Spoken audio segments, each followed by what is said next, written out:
seem to take offense. Some people were confused. Maybe she's just not listening to. Now wait, I know why y'all are here. I know you all want to. Mine is the one you want talking to your son. Just from David's songs a little bit. I don't think there's a lot of lyrics in Christian hip hop.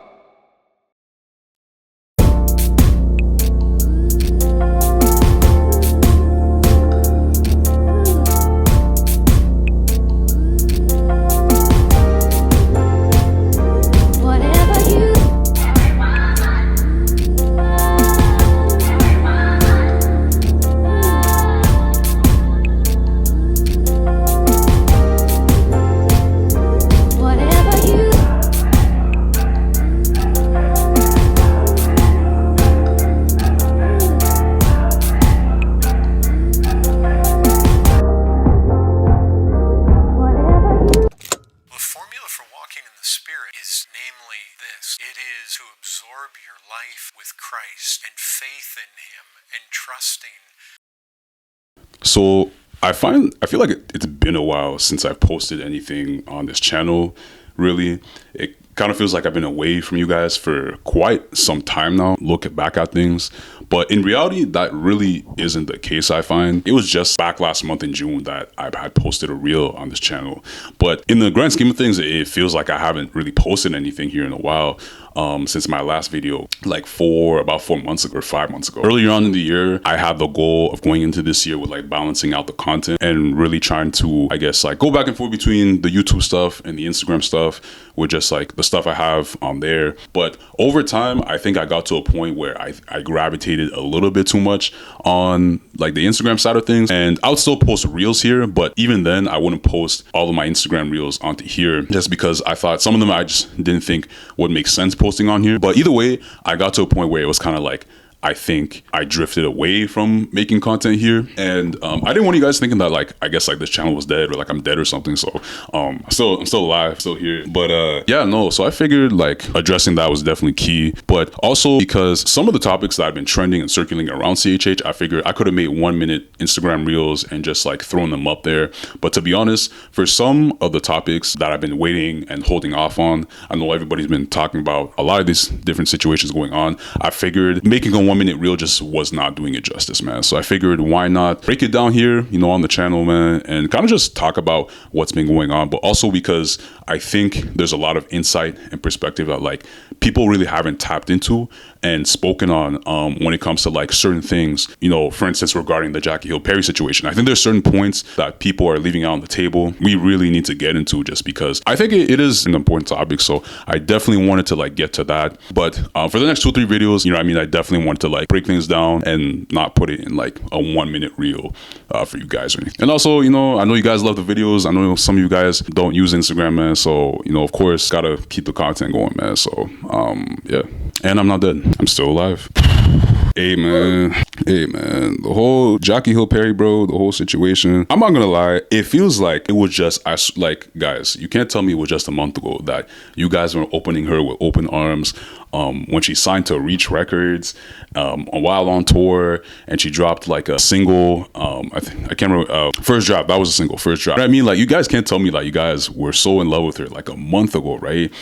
Jackie Hill Perry, I mean, like someone who for the past 7-8 years has worn so many different hats and roles, from being a mother to being a modern day apologist for the faith in this much needed world, talking about her own personal experiences, writing a book in between, I'm not sure, but so wearing so many different hats and roles, it was kind of like y'all ate it up, man. Y'all loved her, you know what I mean? What happened? Because it's like that was a month ago. Now fast forward a month later, it seems like the whole CHH community just hates her straight up for no reason. So it was crazy to see, but it was understandable, I guess. But the comments of her saying that she didn't think that there wasn't enough lyricism in CHH when, you know, asked to name a top 5 of her own lyricists in CHH, kind of rubbed people off, very much so rubbed people off the wrong way. I mean, you had few people agreeing with her, other people respectfully disagreeing with her. You had other people that just took it like, I feel like they took it way too far. I feel like some of y'all were like try-harding and everything like that. And it wasn't good. It wasn't too good, to be honest. But that being said, I actually do agree with what she said. It's just I disagree with where she's coming about it from. And I'll quickly break it down. But the thing is I agree with her that there isn't enough lyricism in CHH, but not because there isn't enough like artists who are lyricists. There are enough lyricists in CHH. There are plenty to go around. But the issue is that it's not that there aren't enough lyricists, but it's that there isn't enough visibility on those lyricists around CHH, right? Like, think about that, right? The issue I find with CHH for the longest time, I feel like it kind of has to do with like the fandom and church mainstream infrastructure, to be honest with you. When a lot of these artists go to like these conferences and youth groups or whatever it is, I find the issue is, I think CHH has kind of an issue with like sensationalizing these artists that are like chained up at the top of the food chain, right?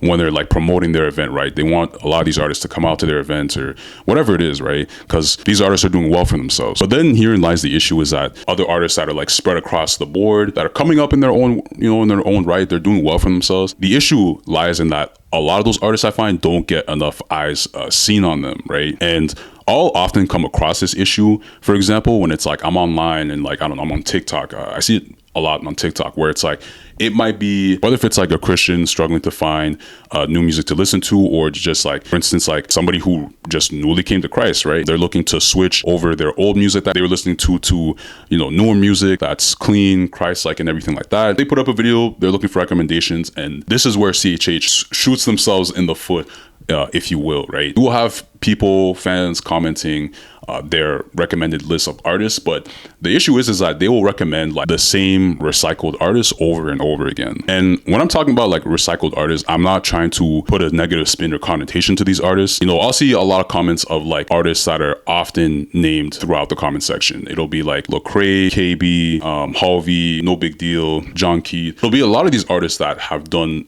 really, really well for themselves. And obviously I listen to these artists too. So me bringing up their name, I'm not trying to refer to them in a negative sense or anything like that.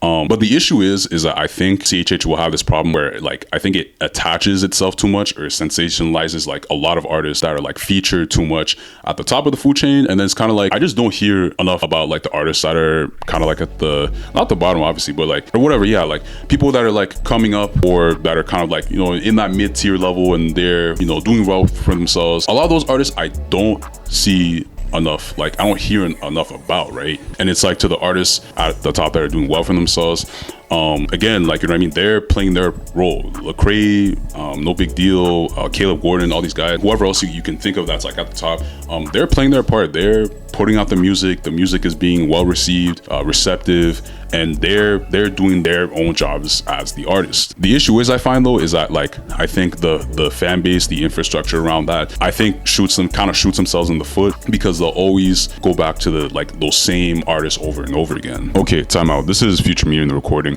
Looking back, I realized it kind of sounds like I'm going at these artists when I'm really not, but I kind of just wanted to make it clear. Plus I realized the thing too is that I think CHH is just so far fragmented to where there's just so many artists in different like tribes and just different corners, and it's kind of like this doesn't just apply to artists that are at the top. This could really apply to any skill like that we're breaking down in CHH, like lyricism, for example. But I think it's just the fact that because everything is so far fragmented and just like there's just not enough scalability for the size and community of CHH, I just think like CHH as a whole sometimes might attach themselves too much to these artists when there's like plenty of other artists around the space. And I'll give a quick example and story to kind of back that up. And so, you know, one example I'll give was earlier on in the year. Like, so working earlier on with Proper Excel, like one of the first few videos I made was me covering different Christian R&B artists, right?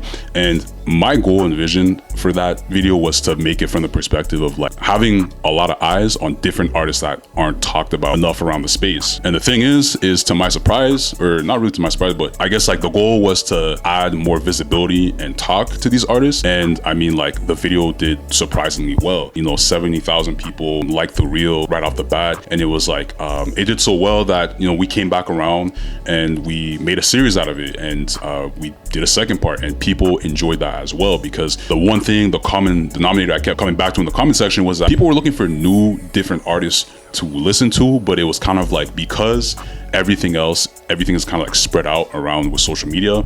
I find like every artist is kind of like in their own like almost corner, and it's kind of like, shout out to Eric on Proper Excel, you know, having the platform, I was able to like, you know, put together a video and compile everybody together and kind of just like showcase different types of artists around the space, to where it's kind of like people don't think that CHH is I don't know, corny, or just like these other different like biases that they have towards it. CHH is actually a place where there's a variety of different artists. It's not like a particular artist that they're used to seeing. And with that being said, going back to like the point with Jackie Hill Perry, the issue is it's not that there aren't enough lyricists, as you know, people were trying their hardest to like name as many lyricists as possible, making a top 5, top 10, just crazy long list that honestly, I think you guys really had to make. But people were trying to fire off different artists, right? When in reality, the issue was there just wasn't enough visibility to begin with a lot of these artists. And visibility, I mean, like, a lot of these artists have big platforms, big followings, but for some reason, when it comes to like the mainstream CHH discourse and talk, it's kind of like, I don't really see like these artists mentioned enough, or just like brought up often when it comes to like the mainstream discourse. Anyway, so to wrap this video up, I wanted to join in the fun. I wanted to make my own top 5 lyrical CHH artists for this video, just because, you know, everybody else was doing it. I thought, why not do it? But I wanted to add a twist to it. I wanted to do it without using a lot of like names that I constantly hear like recycled throughout like online like discourse or debates online or whatever. And yeah, I kind of just want to put my own little quick list together to like wrap up this video. So again, this is lyrical artists who I think aren't talked about enough. So I'm not trying to use lyrical artists that are already doing well for themselves and, you know, are already like established. I'm more so strictly trying to use artists that I don't think get talked about enough in like the mainstream CHH conversation, especially pertaining to lyricism. No Lecrae, even though he's a great artist, no Dayton. I love all these guys, but I'm trying to stick to like artists who I think are doing really well for themselves. So I think the first artist who I think a lot of people don't talk about enough, who really like performed in every category in their own right, is Alano Don, man. This guy is pure. And before I get into these artists, I will say one criteria I find they all share in common that I'm going to mention about these artists is that they're very conscious in that like the music they make, it's like, it's Christian, but it's also like there's an extra layer to it. There's a little bit something more, like there's added features on top of who they are as people and everything like that. But I just wanted to quickly mention that. So with Alano, man, it's just the fact that I think from last year blowing up on Rocky Road Part 2, man, his verse, like I think in CHH alone, I think that's probably the biggest feature verse that like ever blew up on a song, like ever around CHH. Just for the fact that that song went from not only going viral on TikTok and doing crazy numbers, like I think 23 million streams, but it went to going on to NFL commercials, commercials for products, just so many different things. That song really did a lot for Lano, man, and I think that's just a testament to who he is as an artist and also as a person, just because I think as a person too, man, if you follow him online on Instagram, bro, personally myself, I don't know about you guys, but personally myself, I screenshot a lot of what he says for a lot of his takes on his stories, just because he be spitting, bro. He be spitting. He does spit real gems as a person, but also as an artist. His music is very insightful, where not only is the content and substance coming from a Christ-like perspective, but it's kind of like his music will have you stop and he'll have you thinking, man, and that's what I love the most about his music. Scooty Wop as well, he's an artist as well that I think not enough people bring up, especially with these newer artists that have been like cropping up over the last 2-3 years, man. Scooty Wop, very versatile artist, but aside from the fact that he's versatile and melodic and all these things, people don't give enough credit to like Scooty's writing, man. I mean, this is a guy, man, especially this year alone, man, he's been on a run with like A-Side Ghetto. That I think that was basically like a whole album or tape really dedicated to just, you know, lyricism, trench baby bars, and kind of just like that upbringing where he's from, all doing it from a Christ-like perspective. Then in between that, you had 5:01 a.m. I think that's the track that was called, and it's like, I think it's like a 5-minute track of him spitting, but it's like the way he's talking, it's like one thing I find people will complain about in CHH is that there are too many artists emulating and imitating other artists, and so it kind of like takes away from their uniqueness, and it kind of feels like this, you know, an artist is kind of like copy and pasting another artist's formula. But that 5:01 a.m. freestyle, See, mental health is not a joke. He took meds to keep him down, but let's talk about woke culture. The race-driven skin reflecting the cult culture. The 1-2 in my comments say breathe with your own kind. The ones who use a couple of scriptures to cover pride. The ones who never talk to the people on sunny side. The ones who tried to tell me my whole life was a lie. Showed me that Scooty is just someone who you could tell he's genuinely trying to speak from his own experiences as a Christian artist, man. So that, and then following that up with B-side Lullabies, that recently dropped like a week or two ago. That was also great as well, just because even though it was like the B-side of like his previous album that he dropped, that was like dedicated to like melodies and everything like that, it's a melodic album that brought you through with like consciousness. That was the thing as well with Scooty, is that B-side Lullaby tape, very conscious, even though it's basically meant for melodies, it's like he was still spitting on that as well, man. And funny thing about Scooty too is the fact that back when Jamin Well was known as Lundy, I remember I interviewed them and they brought up a story about, you can go back and watch the video, but essentially it's just about the fact that during the 2021 Cypher, when they were putting everything together, Jamin Well, I mean, you guys see it for themselves, they're pretty much R&B artists and they're doing well for themselves. But the thing is, at the time, especially growing as artists, when they were putting together the Cypher, this, you know, like the Cypher itself, it's more like hip hop, right? And for them, it was kind of like they're trying to put something together, they're trying to get a strong verse laid down. And so lo and behold, with not enough time left, you know, they hit up Scooty, and who was literally in the barbershop getting his haircut done. They called him and he got them a verse back in literally 15 minutes. And it literally led to them pretty much finishing off the Cypher, right? Scooty, like this is the type of person Scooty is, right? Like he's very much an artist who I think doesn't get enough credit, I find, in terms of his writing and everything like that. But Scooty as well, go back to his music this year, because I think there's a lot on the table people are missing out on. Abel, that's another artist as well, product of Philly. That's actually a new artist I actually came up on listening on. I've loved his stuff, especially the stuff he did earlier in the year with Dayton. His music, I love it a lot, and just going through it, very much like just the East Coast energy, man, and just like his writing, I definitely love that too. But new artists that I came on listening to as well, that I thought I mentioned, Bats as well. I wasn't sure if I should mention Bats, because I find I just see people using Bats quite often, but I figured like why not throw him in here. He's a great artist, man, in his own right. I really enjoyed his Shuck and Jive album, which I find like it was made at a time like right now where I think a lot of artists, especially for a lot of Christian artists, they could use this time to really push their story out into the world. That Shuck and Jive album was really about like making music that mattered, just because the music industry right now, it's in shambles, and it's kind of just like people need like meaningful music to listen to and to do it from a Christ-like perspective.